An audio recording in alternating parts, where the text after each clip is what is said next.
Google Ads are easy to set up or hard to set up? I asked because I was having a conversation about this yesterday on a coaching call with a new client.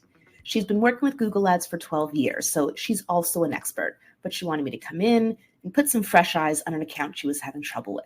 And it was interesting because over the course of the call, it's not like I told her anything she didn't know, but having that different perspective allowed us to get into some really good, detailed conversations about different features of Google Ads. And what we discussed and decided over the course of the hour is that it's really easy, perhaps even too easy, to launch a Google Ads campaign, but really hard to get a grasp on all the different settings and options and features and ensure you're using them in the best way for your business. So that's what we're here to talk about today. What settings should you use for your Google Ads campaigns? I'm your host, Jyll Saskin Gales. I spent 6 years working for big brands at Google, and now I work for you. This is Inside Google Ads, episode 25, Campaign Settings. Our first question comes from Godson OC on TikTok, and they ask, why do a campaign without guidance? This comes from the advice I get a lot, whether it's in my free social media content, in my course, my coaching calls, that when you create a new campaign in Google Ads, I always recommend choosing without guidance at the first step. Why is that? Many people believe, erroneously, that campaign objective you choose at the beginning is like your bid strategy. It's telling Google if you want to achieve brand awareness or sales or offline leads or whatever. But that's not what it is at all. It's more like a choose your own adventure. And Google is asking up front what your objective is so it can narrow the options available to you later. We don't want to do that. When we're setting up a Google Ads campaign, we want to make sure we have all options available to us so that if we then choose video campaign, we get all the video campaign subtypes. Or if we then choose search campaign, we can choose the settings we want to choose. So when you're creating a Google Ads campaign, start a campaign without guidance as the first step, and then choose the campaign type you want, and then go on from there. As my daughter would say, easy peasy lemon squeezy. Our next question comes from Sam S. on TikTok, and they ask, why not? This is in response to a video where I said that you shouldn't use auto-apply recommendations. Why not? Well, let's back up a step to what are recommendations, what are auto-apply recommendations, and then why you probably shouldn't use them. Recommendations are things that Google Ads surfaces in your account, and it suggests you should do for improved performance. Things like adding broad match keywords, fixing your conversion tracking, adding more assets to your responsive search ads, etc. There are dozens of these. Now, on their own, these recommendations can potentially be a good idea. Like you probably do want to add image assets. You probably do want to have proper conversion tracking. But what most people don't realize is the same recommendations are surfaced in every account.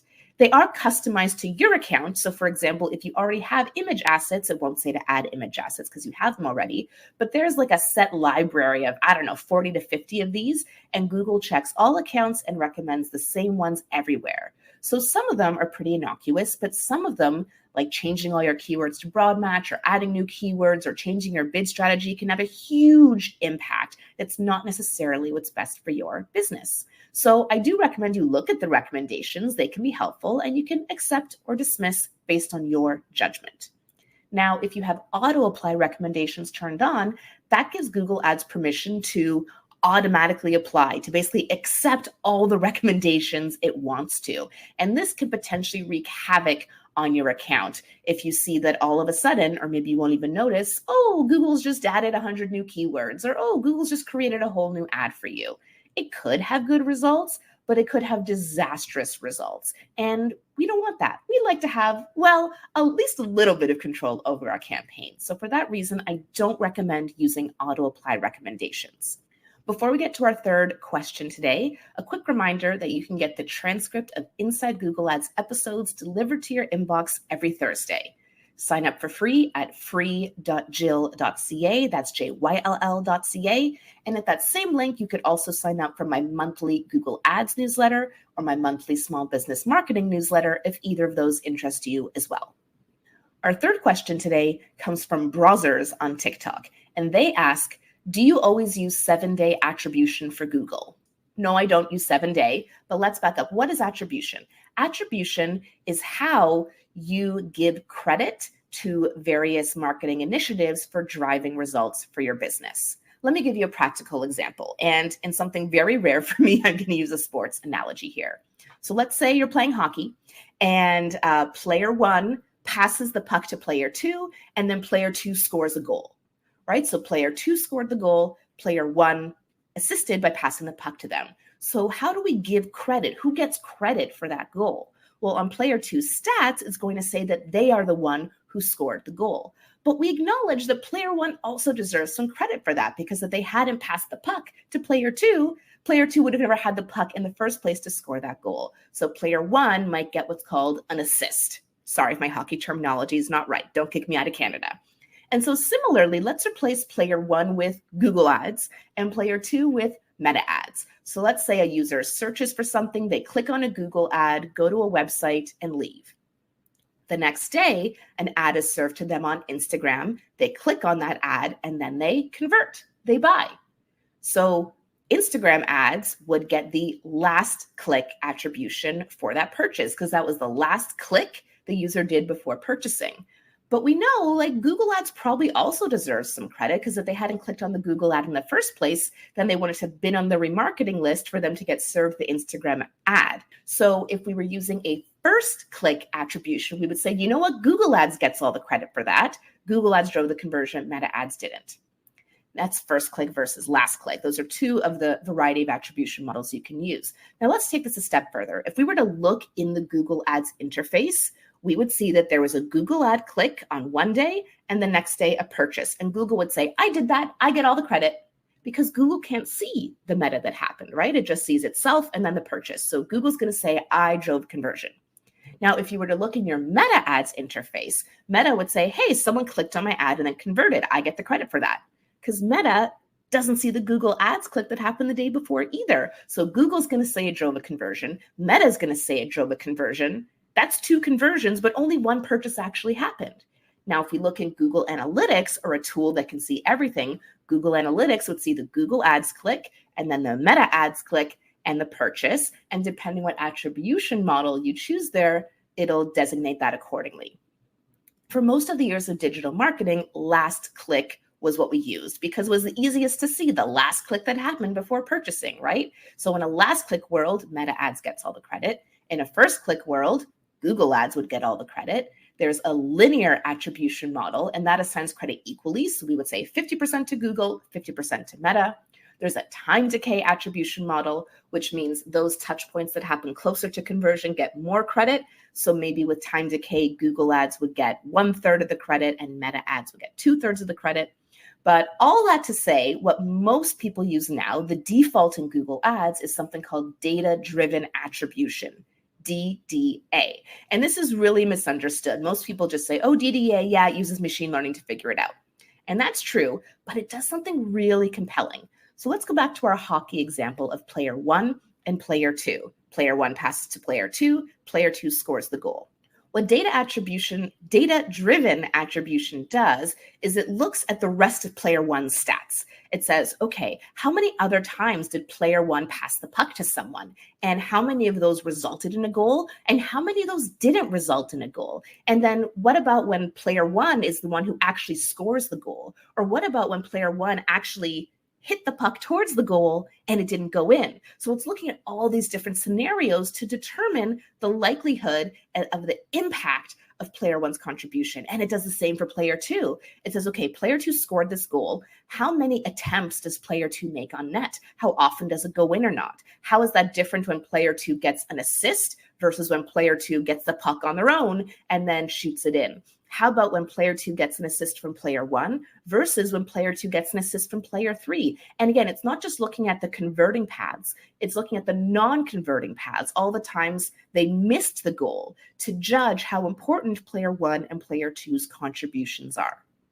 Machine learning can do that. Humans can't, right? AI is powerful. And so that's what data-driven attribution does. It really takes the guesswork out, because it looks at the converting paths and non-converting paths to figure out just how integral each of those touch points is. And in this example, we only have 2 touch points before conversion, the Google Ads interaction and the Meta Ads interaction. But in the real world, real people can have 5, 10, 20 different interactions before purchasing from you, depending, of course, what your product or service offering is. So data-driven attribution is a great solution because it can look at all of that and say, okay, I've decided we think that Google Ads deserves 0.25 of the credit and Meta Ads deserves 0.75 of the credit for this conversion. It could be different for other conversions and other scenarios, but it's going to figure that out for you. So back to Browser's question, do you always use 7-day attribution for Google? No, the default in Google Ads is 30 days. For a click-based, view-through is smaller if you are accounting for view-through conversions.